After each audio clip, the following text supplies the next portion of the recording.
მოგესალმებით, ვიწყებთ გადაცემა ინტერვიუს, რომელსაც უძღვები მე სალომე ასათიანი. ეს გადაცემა გახლავთ რადიო თავისუფლების და საზოგადოებრივი მაუწყებლის ერთობლივი პროექტი და ჩვენ რადიო თავისუფლების პრაღის შტაბ-ბინიდან თბილისში ვესაუბრებით სტუმრებს. დღეს ჩვენი სტუმარია მარინე ჩიტაშვილი, თბილისის სახელმწიფო უნივერსიტეტის ფსიქოლოგიის პროფესორი. საკონსტიტუციო სასამართლოს 2017 წლის 27 მარტის გადაწყვეტილებით არაკონსტიტუციურად იქნა ცნობილი ფუნდამენტური კვლევებისთვის სახელმწიფო სამეცნიერო გრანტების შესახებ საქართველოს მთავრობის დადგენილების ნაწილი, რომელიც კონფიდენციალურად აცხადებდა დამოუკიდებელი ექსპერტების, რეცენზენტების ვინაობას. მათი, ვინც აფასებს სამეცნიერო სფეროში დაფინანსების მისაღებად შეტანილი განაცხადების ხარისხს და თავსებადობას აკადემიურ სტანდარტებთან. მეცნიერთა ნაწილი აცხადებს, რომ ამ გადაწყვეტილებით მნიშვნელოვანი საფრთხე ექმნება ზოგადად სამეცნიერო სფეროს და მის თავისუფლებას. ჩვენმა სტუმარმა, პროფესორმა მარინე ჩიტაშვილმა პროტესტის ნიშნად დატოვა კიდეც რუსთაველის სახელობის ეროვნული სამეცნიერო ფონდის გენერალური დირექტორის თანამდებობა. რა საფრთხე შეიძლება შეიცავდეს ექსპერტების ვინაობის საჯაროობა და რა მდგომარეობაა ზოგადად საქართველოს სამეცნიერო სივრცეში? რატომაა, რომ სხვადასხვა კვლევის თანახმად საქართველოს მეცნიერები ყველაზე წარმატებული არიან ფიზიკის, ასტრონომიის, მათემატიკის დარგებში და მათ მნიშვნელოვნად ჩამორჩებიან სოციალურ და ჰუმანიტარულ სფეროებში მომუშავე მკვლევრები? რამდენად იგრძნობა საქართველოს აკადემიურ სივრცეზე საბჭოთა სისტემის ინერცია და რამდენად აფერხებს ეთნონაციონალისტური განწყობები, წარსულის იდეალიზაცია თუ ჰეროიზაცია საგანმანათლებლო სფეროს საიმისოდ, რომ ის კრიტიკულ და თავისუფალ სააზროვნო სივრცედ ჩამოყალიბდეს. ამ და სხვა საკითხებზე ვესაუბრებით ჩვენ სტუმარს მარინე ჩიტაშვილს.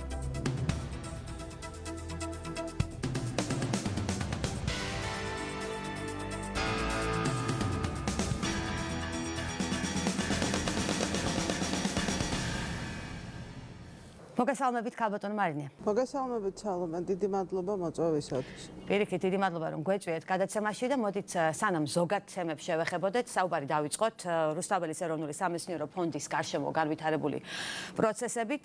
ეს გახლავთ ფონდი, აუდიტორიას გავახსენოთ, საჯარო სამართლის იურიდიული პირი, რომელიც საქართველოში სახელმწიფო საგრანტო კონკურსის განკარგვით ემსახურება მეცნიერული კვლევების განვითარებაც და მეცნიერთა ინტეგრაციას ასევე საერთაშორისო აკადემიურ სივრცეში. ეს არის მისი მისია ყოველ შემთხვევაში დეკლარირებული. თქვენ სულ ახლახან დატოვეთ ამ ფონდის გენერალური დირექტორის თანამდებობა, ამის მიზეზი გახდა საკონსტიტუციო სასამართლოს გადაწყვეტილება, რომელზეც შესავალშიც ვისაუბრე.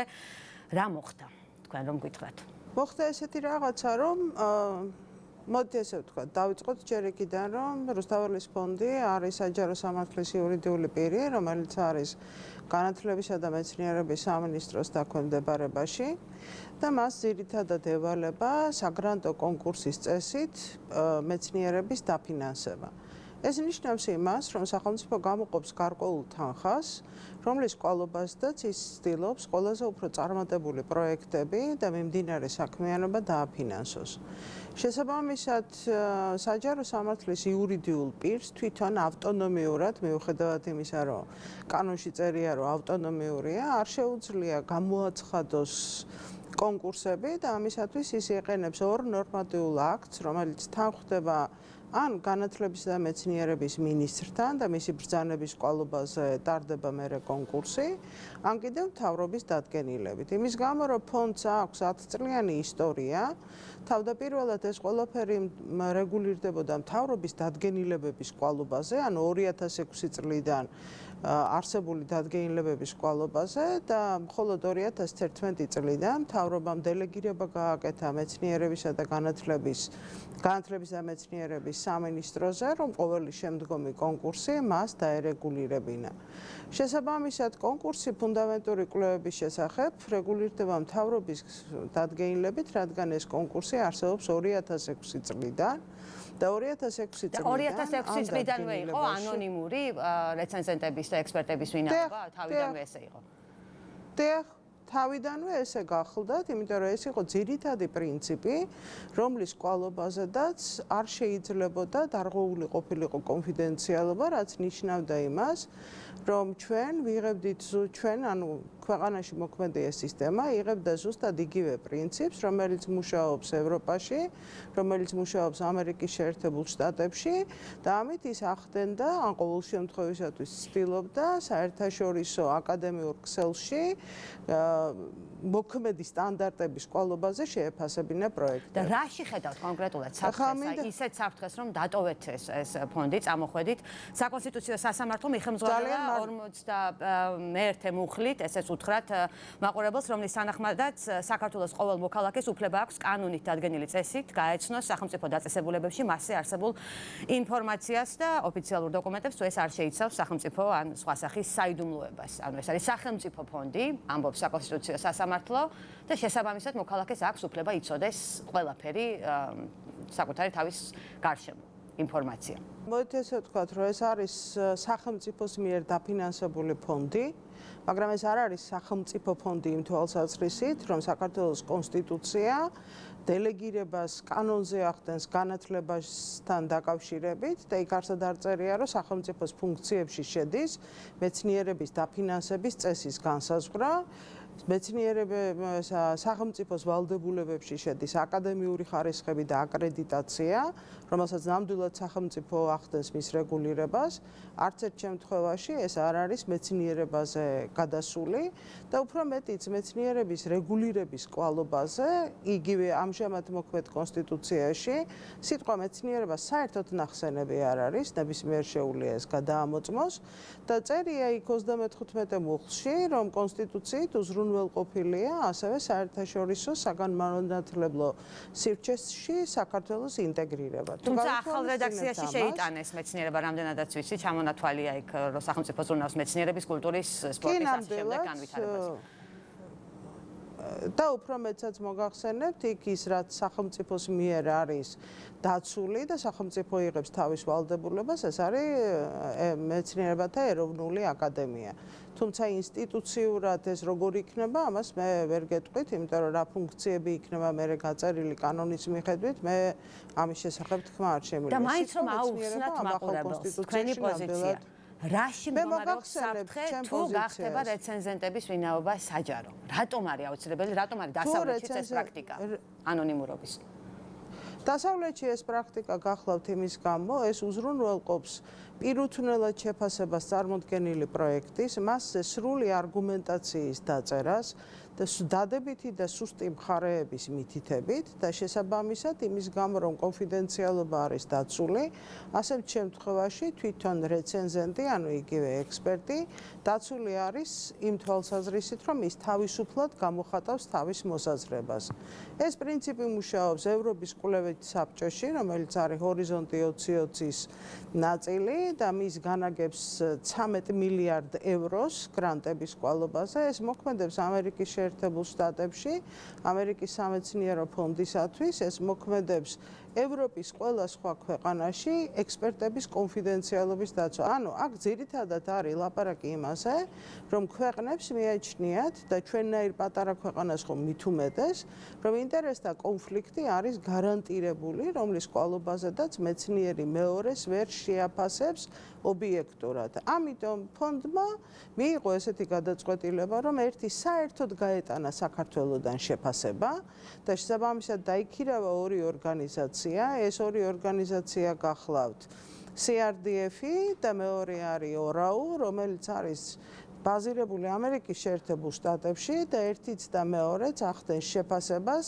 ამერიკის სამეცნიერო ფონდში შეტანილი პროექტებისათვის და მეორე ახდენს შეფასებას ისეთი დეპარტამენტებისათვის, როგორიც არის სახელმწიფო დეპარტამენტი, თავდაცვის დეპარტამენტი, ჯანმრთელობის დაცვის და საფრთხის შემცირების დეპარტამენტი. ანუ აქ ლაპარაკი არის რაზე, რომ ნებისმიერი ადამიანისათვის შრომა არის თვითრეალიზაციის საშუალება და გარდა იმისა, რომ ხარ რაღაცის დირექტორი, ასევე შენ დირექტორი ხარ, იმიტომ რომ გაქვს გარკვეული მუშაობის პრინციპები. მე ვერ დავრჩებოდი დირექტორად, როდესაც მე მიკრძალავს კონსტიტუცია, ვიმექმედე იმ წესების მიხედვით, რომელიც არსებობს მთელ მსოფლიოში. აი ეს იყო ჩემი წამოსვლის მიზეზი და არავითარ შემთხვევაში სხვა რაიმე, იმიტომ რომ მე დღესაც ვთვლი, ამ ქვეყანაში თუ იარსებებს სამეცნიერო ფონდი, სამეცნიერო ფონდმა უნდა დაიცვას ექსპერტების კონფიდენციალობა. არსებობს ძალიან ბევრი ქვეყანა, სადაც სამეცნიერო ფონდები არ არის. თქვენ ქალბატონო მარინა დიდი ხანია, ჯერ 2014 წლიდან ამ ფონდში მუშაობდით, მაგრამ უმაღლესი განათლების და მეცნიერების განვითარების სფეროში ხართ უკვე ძალიან დიდი ხანია და ამ კუთხით ვითარება არის ძალიან მძიმე საქართველოში. საქართველოს უნივერსიტეტებს აქვთ ძალიან დაბალი მაჩვენებელი, მათ პოსტსაბჭოთა ქვეყნების უნივერსიტეტებიც კი უსწრებენ საერთაშორისო ჩამონათვალში და რეიტინგებში, რომ აღარაფერი ვთქვათ აღმოსავლეთ ევროპაზე, თბილისის სახელმწიფო უნივერსიტეტი ჯავახიშვილის სახელობის გონის სულ ახლახან შევიდა 1000-ეულში. აქამდე 1000-ეულშიც კი ვერ ხდებოდა ეს თქვენგან შევიტყვეთ ეს ინფორმაცია. სამეცნიერო დარგებით განსაკუთრებით ჰუმანიტარული და სოციალური მეცნიერებები არის მოწყვეტილი საერთაშორისო სივრცეს აცდენაა ძალიან დიდი. რა არის ამისი მიზეზი? იმის გათვალისწინებით, რომ უკვე 10 წელზე მეტია სტიპენდიებია, ბევრი სტუდენტი მიდის საზღვარგარეთ, სწავლობს, ბრუნდება შემდეგ, გაცვლა-გამოცვლა აკადემიურ პერსონალს შორისაც. რატომ ჩამორჩება სოციალური და ჰუმანიტარული მეცნიერებები ასე ძალიან საერთაშორისო აკადემიურ სივრცეს? მოით ესე ვთქვათ, ამას აქვს თავისი წინაპირობა. ნებისმიერი ქვეყანა დებს გარკვეულ თანხას განათლებაში და მეცნიერებაში სრულიად კონკრეტული დაკვეთით. საბჭოთა კავშირიდან მოვდივართ და საბჭოთა კავშირისათვის ეს იყო პრინციპული საქმე, როდესაც ის ფინანსირებას მეცნიერებისას და განათლებისას ახდენდა განსაკუთრებით მეცნიერებაში ახდენდა ზუსტი და საბუნებისმეტყველო მეცნიერებების თვალსაზრისით. ამ კუთხით ზუსტად ის დანატოვარი არის, რომლის ყოლობას და ჩვენ ძალიან კარგად ვართ წარმოდგენილები. თქვენი ჩამონათვალშია ზუსტად ის დარგებია, რომელიც ასე ვთქვათ, ხმარდებოდა რომელშიაც იყო ჩადებული ინვესტიცია, ხოლო ჰუმანიტარული და სოციალური მეცნიერებები არ წარმოადგენდა საბჭოთა ქვეყნის ინტერესს. ისიც ხომ არ არის, რომ ეს დარგები იყოს სწორედაც ყველაზე მეტად იდეოლოგიზირებული და ამ კუთხითაც ჩამორჩენილი საბჭოთა პერიოდში, ტექნიკური და ზუსტი მეცნიერებებისგან განსხვავებით. შემიძლია გითხრათ, რომ ნამდვილად თუ კი შედარებას მოვახდენთ, ნამდვილად მათ მიმართ ნამდვილად იდეოლოგიზირებული იყო და უფრო მეტიც ზოგიერთ დისციპლინას თუ შევხედავთ, რაც უფრო შორს იდგა ის იდეოლოგიური ან რომელიმე მიმართულება, რაც უფრო შორს იდგა იდეოლოგიისაგან, ასეთ შემთხვევაში მისი განვითარება ბევრად უფრო ახლოს იყო მსოფლიო ტენდენციებთან. 91-ში საბჭოთა კავშირის დაშლის შემდეგ თითოეულმა ქვეყანამ უკვე თვითონ უნდა აწყოს თავისი განათლების და მეცნიერების სისტემა და შესაბამისად ჩვენ სამწუხაროდ არა გვაქვს მეცნიერების განვითარების კვალობაზე მიღებული არც ერთი პოლიტიკის დოკუმენტი, ანუ იმას, რასაც პოლიტიკის დოკუმენტს ეძახიან და ითვლება, შეფასება რეალური სიტუაციის სტრატეგია რა უნდა განვითარდეს, იდენტიფიცირება კლასტერების, რომელიც უნდა განვითარდეს, პრიორიტეტიზაცია და ასე შემდეგ. სოციალურ და ჰუმანიტარულ მეცნიერებებში ეს განსაკუთრებით კარგად ჩანს იმის გამო, რომ რამდენი ხანი გავიდა უკვე და თუ კი საბუნებისმეტყველო მეცნიერებები ინარჩუნებენ პუბლიკაციებს საერთაშორისო ანუ ინგლისურენოვან ჟურნალებში, ძალიან მცირეა რაოდენობა ჰუმანიტარული მიმართულებით. შემდგომში განვითარებული პროცესები, რაც ასევე სათავეს იღებს საბჭოთა კავშირიდან, ისტორიას, ფილოლოგიას საქართველოში დამატებით წინაღობას ხომ არ უქმნის ის რაღაცა იდეოლოგიური კლიმატი, რომელიც ჩამოყალიბდა ჩვენში დიდწილად სწორედ აი ფილოლოგიიდან გამომდინარე საბჭოთა კავშირიდან მოდის ეს რაღაცა ჰეროიზაცია, განსაკუთრებულობის წარმოჩინება საქართველოს, ვთქვათ, ხელოვნების, რომელიც ვთქვათ ბიზანტიისგან დამოუკიდებლად განვითარდა და თვითმყოფადია. არის მოსაზრება, რომ საქართველოს დაასწრო ევროპულ რენესანსს. ეს მოსაზრებები ჯერთი რამდენად იყო მაშინდან, ცხადია რომ არ იყო საერთაშორისო აკადემიურ აზრთან და პირიქით სწორედ მოწყვეტილობას მოასწავებდა. მაგრამ დღეს საიმისოთ, რომ აი კრიტიკულად შეაფასონ საკუთარი ისტორია, საკუთარი ხელოვნება, ლიტერატურა ქართულ მეცნიერებს, აი ეს რაღაცა ნაციონალისტური, ჰეროიკული ინტონაციებიც ხომ არ უშლის ხელს?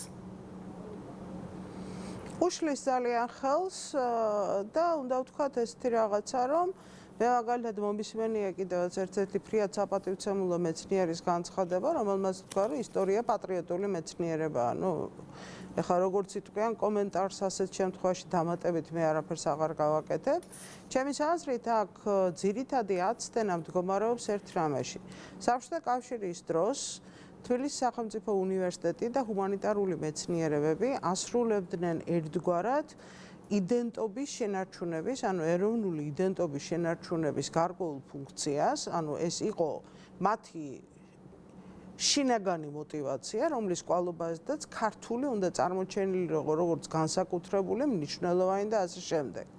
მის შემდეგ რაც ჩვენ გავთავისუფლდით და დაუბრუნდით ფაქტობრივად იმ პირველ მდგომარეობას, რომელიც ჰქონდა 1918 წელს, როდესაც ივანე ჯავახიშვილმა და მისმა კოლეგებმა ქართული უნივერსიტეტი დააარსეს როგორც ცოდნის, ახალი ცოდნის შექმნის ადგილი 91 წლიდან საქართველოში უნივერსიტეტებს და უმაღლეს განათლებას უნდა აეღოთ დამოუკიდებელი ქვეყნის მშენებლობის გზაზე ფუნქცია, რომ დაბრუნებოდნენ იმას, რომ ცოდნის ადგილი ყოფილიყო კვლავ უნივერსიტეტები და უმაღლესი საგანმანათლებლო დაწესებულებები, რომლებიც გაუსწორდებოდნენ არსებულ სტანდარტებს.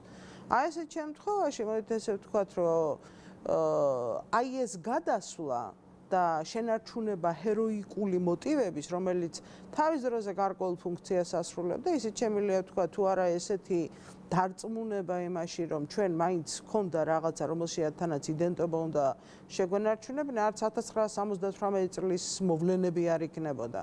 მაგრამ დამსრულდა ეპოქა, საბჭოური ეპოქა დასრულდა და ჩვენ ვერ გავიგეთ, რომ ეს ეპოქა დასრულდა და ჩვენ შემოქმედებით და ინტელექტუალურ სფეროში ჩაბმულ ადამიანებს გვაქვს სხვა ფუნქცია შესასრულებელი. და ეს საზოგადოების მხრიდანაც დიდი ცენზურა მოდის ხოლმე. აი, ჩვენ გვახსოვს შემთხვევები, როცა მაგალითად ილია ჭავჭავაძის როგორც პოეტის ნეგატიურ შეფასებას მოჰყვა, აი ამოქმედდა საზოგადოებრივი ცენზურა, მართლაც რაღაც დისკურსული პოლიცია და ასე შემდეგ და ასე შემდეგ. ანუ წინაღობა არის ძალიან დიდი საიმისოდ, რომ ინტელექტუალმა მეცნიერმა კრიტიკულად გადაიაზროს თქვა ჩვენი მოაზროვნეების მემკვიდრეობა. ესეც ძალიან და სუბიექტურ ფსიქოლოგიურ სირთულეებს ქმნის ალბათ, ხო? ეს ქმნის სუბიექტურ სირთულეებს და ამის სირთულე არის ძალიან მარტივი. არ არსებობს ფეხზე დამდგარი განათლების სისტემა, რომლის კვალობაზედაც სკოლაში ისწავლება რა არის აზრი. რა არის აზრის თავისუფლება და როგორ შეიძლება წაიკითხო კრიტიკულად ტექსტი და ამ ტექსტიდან კი არ გადმოაკოპირო, ანუ ზუსტად ასლი კი არ გადმოიტანო, არამედ შეხედო და საკუთარი ახალი აზრი გაჩნდეს. ანუ კრიტიკული აზროვნება არის ძირითადი პრობლემა. თორე ილია ჭავჭავაძე კარგი პოეტია თუ ცუდი პოეტია, ილია ჭავჭავაძეს ამით არაფერი არ აკლდება, იმიტომ რომ ილია ჭავჭავაძე არის სრულიად გამორჩეული ფიგურა და შესაბამისად თუ ერთ ადამიანს აქვს აზრი ის, რომ ის არ არის კარგი პოეტი, დაუსაბუთეთ მას, რომ ის უკეთესი პოეტია, ოღონდ დაუსაბუთეთ არა ემოციური გამოსვლებით, არამედ ზუსტად არგუმენტირებული მოსაზრებებით, მსჯელობით. ჩვენთან ძირითადი დეფიციტი გახლავთ ზუსტად ამაზე, მსჯელობაზეა დეფიციტი და ეს მსჯელობა რომ გადაიფაროს, ანუ ადეკვატური ოპონენტი რო გყავდეს, ასეთ შემთხვევაში ეს იფარება, ასე ვთქვათ, ემოციური არგუმენტებით, არქეტიპებით, კლიშეებით და ასე შემდეგ. ძირითადი პრობლემა ეს გახლავთ, რომ თუ კი შევხედავთ დაფინანსებას, ხო, რასაც საქართველოს ხარჯავს დაფინანსებაზე, იმასთან შედარებით, რასაც პოსტსაბჭოთა სივრცის ქვეყნები ხარჯავენ ამ დაფინანსებაზე, უნდა გითხრათ, რომ არც თუ ისე სახარბიელო სურათი გვაქვს, ჩვენ ვერთიანდებით იმ კატეგორიაში, როგორიც არის სომხეთი, აზერბაიჯანი, ტაჯიკეთი, თურქმენეთი, ყაზახეთი. ყველა სხვა გვისწრებს, ბელორუსიან, მოლდავეთიან, უკრაინიანად. ანუ რას ნიშნავს ეს? თუ კი მე განათლებას ვაცხადებ პრიორიტეტად, ნებისმიერი პრიორიტეტი გულისხმობს ადეკვატური ფინანსების მიმართვას იმაში და რაც მთავარია გადამზადებას მასწავლებლის გარეთ ჩვენ ბევრს ვლაპარაკობთ ფინურ მოდელზე. ფინური მოდელი არის კარგი მასწავლებელი სკოლაში. ჩვენ შემთხვევაში კარგი მასწავლებლის პრობლემაა. ჩვენ შემთხვევაში არის პრობლემა, რომ ეგრეთ წოდებული საშუალო სკოლა, მე გულისხმობ მე-11, მე-12, მე-12, ფაქტობრივად რამდენი წელიწადია, უკვე შემიძლია გითხრათ, 14 წელიწადია, ეს რგოლი ფაქტობრივად არ ფუნქციონირებს. ემსახურება მხოლოდ ამ სტანდარტიზირებული მისაღები გამოცდებისთვის მომზადებას და არა მართლაც აზროვნების განვითარებას. ამას ძალიან ბევრი ამბობს განათლების სფეროს ექსპერტი. კი, ნამდვილად გეთანხმებით და ვეთანხმები ასევე ამ ექსპერტებსაც, იმიტომ რომ როგორ გითხრათ, ტესტის ჩაბარება ბოდიშ ვიხდი, ახლა ცოტა ესეთი ის გამომივა, მაგრამ ექსპერიმენტული ფსიქოლოგია გვასწავლის, რომ ტესტის ჩაბარების კვალობაზე თქვენ შეგიძლიათ ძალიან მაღალი შედეგები აჩვენოთ და ნებისმიერი ადამიანი მოამზადოთ იმისათვის, რომ მინიმალური ზღვარი გადალახოს. თუმცა ეს არ ნიშნავს განათლებას, განათლება გულისხმობს იმისათვის, რომ მე ტექსტი გავიგო, მასზე აზრი გავიჩინო, სულ ცოტა ერთ წიგნზე და ერთ გვერდზე დაახლოებით უკან 1-10 წიგნი უნდა მქონდეს კიდე დამატებით წაკითხული და ვხედავდე სივრცეს. ჩვენ რეფლექსია არ დაგვიწყია არც მე-20 საუკუნის საქართველოზე და არაფერი რო ვთქვათ იმაზე, რა გავაკეთეთ თუნდაც პირველი 20 წლის განმავლობაში იმის კვალობაზე, რომ რა ქვეყანას ვაშენებთ, საითკენ მივდივართ. რაც შეეხება ჰუმანიტარულ მეცნიერებებს.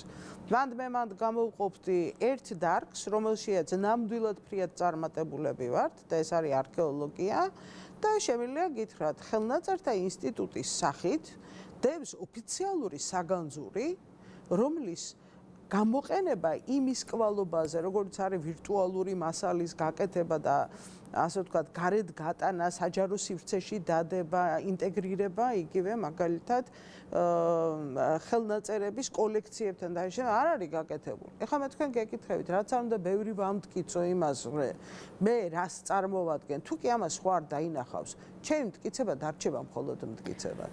ლაპარაკი აქ არის იმაზე, რომ რაც გვაქვს, იმასაც არ ვიყენებთ. ეს ცხადია, თუმცა ქალბატონო მარინა, საკუთრივ უნივერსიტეტებში, აი უკვე უმაღლესი განათლების სფეროში მიმდინარე კვლევითი ხომ მაინც მიმდინარეობს ეს კვლევითი პროცესები ხომ როგორ უნდა გაკონტროლდეს ის რომ რაღაცა სტანდარტებში მოექცეს აი ჩვენი უმაღლესი საგანმანათლებლო სივრცე დროდადრო ვაგროვებ ხოლმე მე აი როცა მხვდება ან ინტერნეტში ან სხვაგან მეცნიერებაზე პრეტენზიის მქონე პუბლიკაციებს ხა ცოტა დიდხანს ვლაპარაკებ მაგრამ ორი ციტატა მინდა უბრალოდ გაგაცნოთ ერთია პუბლიკაცია სახელად მართლმადიდებლური თეოლოგიური ეკონომიკისა და მართვის საფუძვლები 2009 წელს გამოიცა ავტორებს არ დავასახელებ, მაგრამ გამოიცა ჯავახიშვილის სახელობის თბილისის სახელმწიფო უნივერსიტეტის ეკონომიკისა და ბიზნესის ფაკულტეტის სარედაქციო საგანმანათლებლო საბჭოს რეკომენდაციით.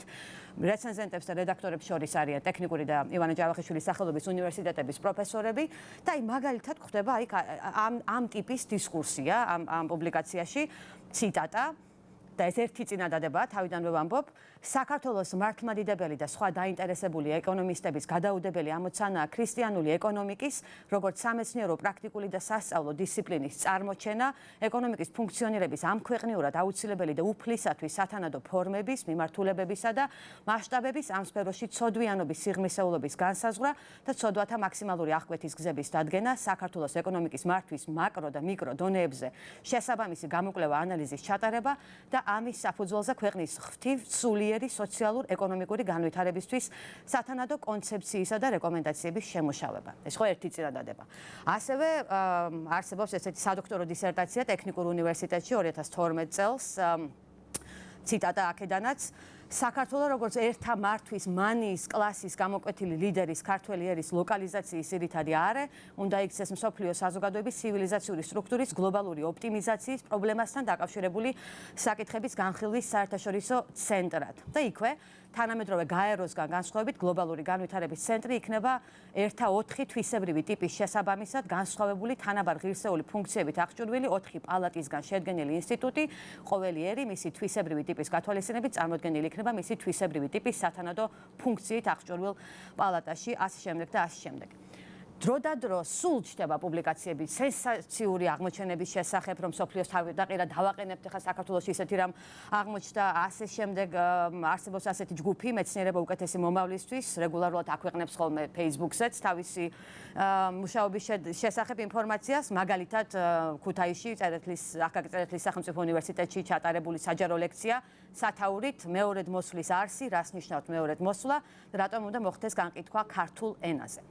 ჩამონათვალი მართლაც შორს აგვიყვანს ძალიან ბევრი ვლაპარაკი ისედაც ეს ყველაფერი არის ექსტრავაგანტული ალბათ საინტერესოს გარკვეულწილად მაგრამ ამას კავშირი ნაკლებად აქვს ხომ მეცნიერულ რაციონალურ აზრთან რა უნდა გაკეთდეს საიმისოთ რომ უნივერსიტეტებში დაბრუნდეს აზრი რაციონალიზმთან მე მოგახსენებთ წმინდად მენეჯერიალურ გადაწყვეტილებას ამის კვალობაზე. ასეთ შემთხვევაში უნივერსიტეტი უნდა თვლიდეს სამეცნიერო პუბლიკაციად მხოლოდ იმას, რომელიც არის დაბეჭდილი აკრძალულს კონფიდენციალობა დაცულ ჟურნალებში, სადაც ხდება peer review, ანუ კოლეგიალური შემოწმება და შესაბამისად იბეჭდება თქვენი სტატია, თუ კი ის აკმაყოფილებს სტანდარტს. ასეთ შემთხვევაში აღმოჩნდება, რომ ასეთი პროდუქცია არ ჩაეთვლება უნივერსიტეტს იმაში, რომ ის აქვეყნებს და ეწევა სამეცნიერო საქმიანობას და შესაბამისად არსებული 32 უნივერსიტეტიდან, აქედან 12 სახელმწიფოა და 20 არის კერძო, რომ უნივერსიტეტი, რომლებსაც აქვთ მინიჭებული უფლება, რომ სამივე ტიპის ხარისხს გასცემენ, აღმოჩნდება, რომ მათი რაოდენობა ავტომატურ რეჟიმში დავა სადღაც 5-6-მდე. ამას სრული პასუხისმგებლობით ვაცხადებ. ანუ პროფესორების შერჩევის კრიტერიუმად თქვენ ამბობთ, რომ უნდა შემოვიდეს საერთაშორისო პუბლიკაციებში, გამოცემებში მათი პუბლიკაციების რაოდენობა და სიხშირე. ეს იქნება პროფესორის რაოდენობა კი არა, თუნდაც ერთი ცალი, იმიტომ რომ შემიძლია გითხრათ, თავის დროზე მე მარტო რუსთაველის ფონდში არ მიძებნია ეს, მანამდესაც ჩემი კვლევისათვის მჭირდებოდა 2007 წელს, როდესაც ამერიკაში ვიყავი, დავდექი და მოვიძიე ძალიან ბევრი კვლევა არის, რომელსაც ჩვენ ვიცნობთ როგორც ჩვენ ვიცნობთ კი არა ზოგადად ის აღიარებულია და მოვიძიე მათი სამეცნიერო პუბლიკაციები. აღმოჩნდა რომ სამეცნიერო პუბლიკაციები არის თითქმის 0-ის ტოლი. შემიძლია გითხრათ რომ გამოქვეყნებულია Scientometrics ამ ჟურნალში გამოქვეყნებულია 2 სტატია, რომელსაც დეტალურადაა გაანალიზებული საქართველოში არსებული სამეცნიერო პროდუქტიულობის მაჩვენებელი და აღმოჩნდება რომ ის საკმაოდ დაბალია. ასეთ შემთხვევაში როგორ აქვს 32 უნივერსიტეტი, რომელიც გასცემს დოქტორის ხარისხს. როგორ უნდა მივანიჭო მე ვინმეს დოქტორის ხარისხი, თუ კი მე თვითონ ერთი ნორმალური სტატია არ მაქვს დაწერილი. ამას ადასტურებს ასევე 2016-2017 წლებში გამოქვეყნებული კონკურენტუნარიანობის ინდექსის ანგარიში, რომელიც მსოფლიო ეკონომიკური ფორუმის მიერ ყოველ წელიწადს გამოიცემა. ჩვენ წინა ვართ წაწეულები ზოგადი მაჩვენებლით 59 ადგილზე ვართ დავინაცვლეთ 99-დან 59-ზე 5 წლის განმავლობაში, რაც ძალიან კაი მაჩვენებელია, მაგრამ ვერ ავინაცვლეთ მაგალითად განათლების ხარისხის ზოგადად უმაღლესი განათლების ხარისხის მიხედვით ვართ 95 ადგილზე, ვერ ავინაცვლეთ სამეცნიერო ინსტიტუტების ხარისხით ვართ 113 ადგილზე და ვერ ავინაცვლეთ ასევე კვალიფიციური მეცნიერების და ინჟინრების რაოდენობის მიხედვით. იმ პოლიტიკის გათვალისწინებით, რომელიც ქვეყანაში, რომელსაც ატარებენ ქვეყანაში განათლების სფეროში, განათლების მინისტრი ალექსანდრე ჯეჯელავა, ვიცით რომ ამ პოსტზე მუშაობამდე იყო მენეჯერი, ტრენერი, მუშაობდა ბანკებში, მათ შორის. როგორ ფიქრობთ, რამდენად აქვს მას, ან განათლების სამინისტროს დღევანდელ ჩვენს პოლიტიკას განათლების სფეროში ხედვა ან კომპეტენცია საიმისოთ, რომ განათლების სისტემა წავიდეს მართლა თავისუფალი კრიტიკული სააზროვნო სივრცის ჩამოყალიბებისკენ, არ გადაიქცეს რაღაც მსახურად ეკონომიკის და თქვათ კარიერა ხშირად ახსენებენ ხოლმე, რომ აი ბაზრის მოთხოვნები უნდა დაკმაყოფილდეს, კარიერის პოვნას და აწყობაში უნდა დაეხმაროს მოსწავლეს და სტუდენტს განათლება, ეს ცხადია, მაგრამ ამავე დროს უნდა დაეხმაროს აზროვნების განვითარებაში, ხომ? ამას წინათ მინისტრმა განაცხადა, რომ 2020 წელს სამეცნიერო ჰაბი გახდება საერთოდ საქართველო და თქვენ როგორ აფასებთ იმ პოლიტიკას, რაც დღეს გვაქვს? მე მგონია ესეთი რაღაცა, რომ უმაღლესი განათლება ემსახურება 2 მიზანს. ერთი არის პროფესიული ელიტის შექმნა და მეორე არის სამეცნიერო აზრის განვითარება, ანუ თავისუფალი აზრის და ცოდნის შექმნა ქვეყანაში. ცოდნას ქმნის კვლევა. როდესაც მთლიანი შიდა პროდუქტის 0.3 არის კვლევაზე გამოყოფილი, ძალიან ეჭვი მეპარება საქართველოს გახდეს სამეცნიერო ჰაბი. ფინანსებში ხედავთ პრობლემას? კომპეტენცია ხედვა? არ ხედავ მე მარტო ფინანსებში, მე შემიძლია გითხრათ, ვერ იქნება უმაღლესი განათლება კარგი ვერც ერთ ქვეყანაში, თუ კი ამ ქვეყანაში არ ჩაიდო სერიოზული ინვესტიცია მეცნიერებაში. მიზეზი მარტივი გახლავთ, მეცნიერების გარეშე არ არსებობს კარგი განათლება. აი ეს არის სულ. და შესაბამისად ასევე შემიძლია ვთქვა და გავიმეორო ეხლა იყო ჩამოსული ფინეთიდან ექსპერტი, ფინეთის ბიოტექნოლოგიების ცენტრი, რომელმაც თქვა, რომ 15 წლის განმავლობაში ფინეთში ჩვენ გქონდა სპეციალური კომისია შექმნილი, პრემიერ-მინისტრის ხელმძღვანელობით, ეს მისი მოადგილე იყო.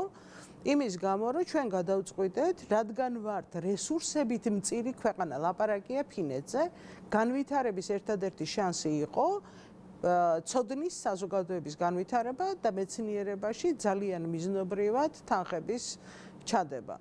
თუ კი ფინეთი ფიქრობს ამაზე, როგორ გონიათ, საქართველოს უფრო მეტი რესურსი აქვს ვიდრე ფინეთს? ანუ ლაპარაკი არის ეს რაღაცაზე. 1997 წელს ახლად თავისუფალმა ესტონეთმა 77 მილიონი ევრო ჩადო ერთი ტარტუს უნივერსიტეტის განვითარებაში. შედეგი რა არის? მთელი ყოფილი საბჭოთა კავშირის სივრციდან ესტონეთის ორი უნივერსიტეტი შესულია საუკეთესო 1000-ეულში, აქედან ტარტუ არის 350 ადგილიდან მე-400 ადგილამდე და მეორე ტალინის ტექნოლოგიური უნივერსიტეტი არის მე-500-დან 600 ადგილამდე. ტარტუ ჯერ კიდევ საბჭოთა დროს იყო კარგი უნივერსიტეტი, რამდენადაც მე ვიცი. კი, ნამდვილად. კარგად იყო, მაგრამ იგივე ტარტუ კი, იგივე ტარტუ ძალიან ამაყი იყო 2014 წელს, როდესაც მე იქ მომიწია უნივერსიტეტიდან ვიყავი წარგზავნილი სტრუქტურული ფონდების მიერ გახსნილ ფიზიკის ახალი კორპუსის გახსნაზე, ტარტუმ ძალიან ამაყად გამოაცხადა, რომ მორჩა დაგეწიეთ და თქვენ დონეზე ვართ უკვე, აი ზუსტად იმ ინვესტიციების კვალობაზე, ჩვენ დონეზე ლაპარაკია, ჩვენი ფიზიკოსების დონეზე, თეორიული ფიზიკაში, ჩვენ ზუსტად იგივე მაჩვენებლები გვაქვს, რაც თქვენს მეცნიერებს. ანუ მე ძალიან ცუდ შეიძლება ბევრისათვის არასასიამოვნო მოსასმენს ვიტყვი ახლა, მაგრამ საქართველოში არსებობს კლასტერები, წარმატებული კლასტერები, რომელსაც ჭირდება მხარდაჭერა და დაფინანსება და არსებობს დარგები, რომლებიც ჩვენ გვჭირდება როგორც ქვეყანას და ასეთ შემთხვევაში ასევე უნდა იყოს დაფინანსებული და კიდევ ერთი მაგალითი, თქვენ ბრძანეთ, რომ ძალიან ბევრი ახალგაზრდა წავიდა მიიღეს განათლება და უკან დაბრუნდნენ. ჩემი კითხვაა, სად უნდა მოვიდნენ ისინი, როდესაც აბსოლუტურად არ არის არც ერთი უნივერსიტეტი ღია იმისათვის, რომ მიიღოს ახალი პროფესურა, შესთავაზოს მას ეგრეთ წოდებული გარკვეული კარიერული გზა, იგივე ეს განვითარებისათვის და კიდევ უფრო მეტი, როგორ უნდა მოვახერხოთ ჩვენ განათლების და მეცნიერების დონის აწევა, თუ არ გავხსნით კონკურსს და არ გამოვაცხადებთ საერთაშორისო კონკურსს იმ დარგში და იმ სპეციალობაში, რაც ჩვენ გვინდა. მე გულახდილად შემიძლია ვთქვა, რომ მე მიმაჩნია ერთ-ერთ ყველაზე უფრო დიდ წარმატებად ასეთი ინტერნაციონალიზაციის გზაზე, როდესაც კანონმდებლობის საფუძველზე დაშვებული იქნა, რომ რუსთაველის ფონდ შეუძლია გრანტის გაცემა უცხოელზე, რომელიც აქ ჩამოდის და კვლევას ატარებს. ეს ნიშნავს, რომ ჩვენ შეგვიძლია მოვიზიდოთ კადრები. ეს ძალიან მნიშვნელოვანია და თუ ეს იგივე არ გაკეთდა, ასე ვთქვათ, პროფესურასთანაც მიმართებაში, აღმოჩნდება გარკვეული დარგები, რომელშიაც ჩვენ გვჭირდება, მაგრამ ელემენტალურად წავაგებთ. ქალბატონო მარინა, სამწუხაროდ უნდა დავასრულოთ საუბარი, მაგრამ ძალიან დიდი მადლობა და გადაგიხადოთ გადაცემაში სტუმრობისთვის.